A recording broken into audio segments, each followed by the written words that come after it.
This is America in Space, a weekly news and information program on current events dealing with the space industry.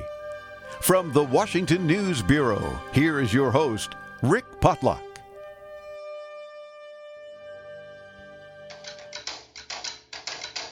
Hi, my name is Michelle Colizzi, and I just finished building a spacecraft that's going to Mars. This is Ask NASA, and I'm here to answer your questions.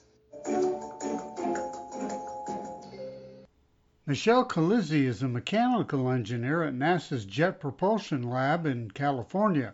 Michelle helped assemble Perseverance at the Jet Propulsion Lab clean room, and, well, let's let her explain more.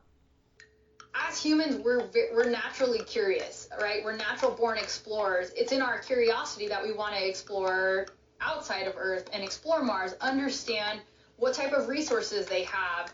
Can it sustain human life?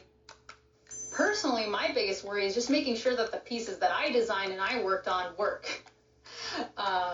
We've gone through extensive testing, and it's become your child, and you just want to see it do its best when it gets to perform on the surface of Mars.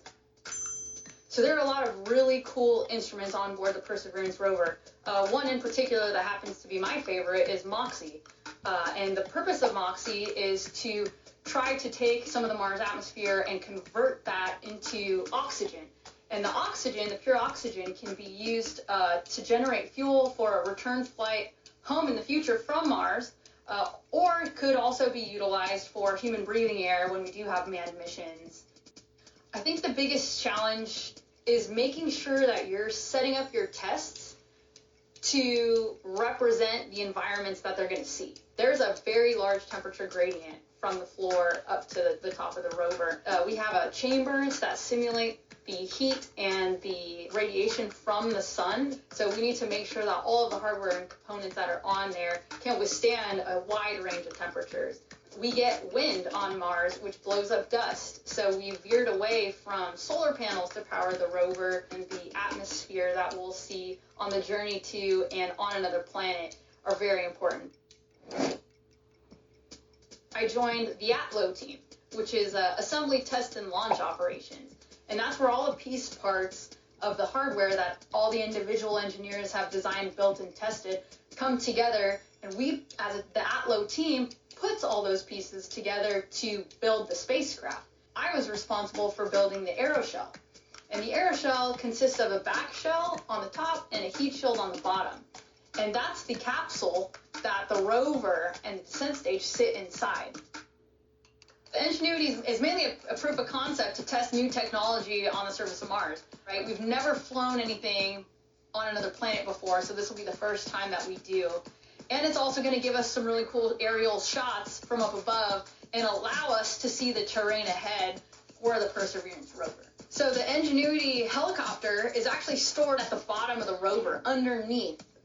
We have what's called a belly pan that ejects with pyrotechnic devices to then allow the helicopter to drop onto the surface and stand up once the rover drives away, and then it'll take flight from there.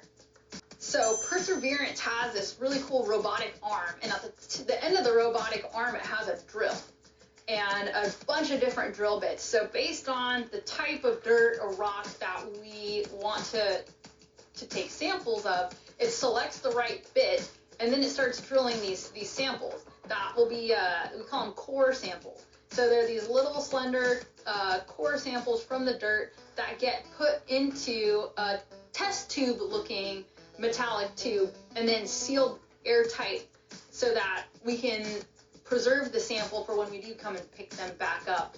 I think the name Perseverance has been very suiting and has hit really close to home for me, because everyone who worked on it did have to persevere in order to make this mission a reality this year. There's support from other countries who help build the instruments, from colleges, we have interns and co-op, we have scientists, we have engineers. I mean, there's so many people who come together to make a mission like this happen. I'm honored to be a part of this team who have built something absolutely amazing.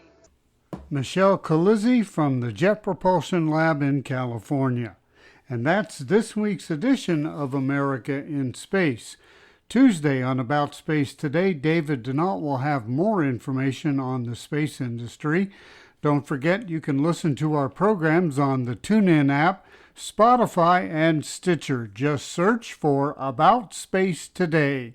Reporting from temporary news facilities, I'm Rick Potlock. Thanks for listening. Be sure to share our program with your family and friends and follow us on Facebook. Join us each week for news and information on America in Space.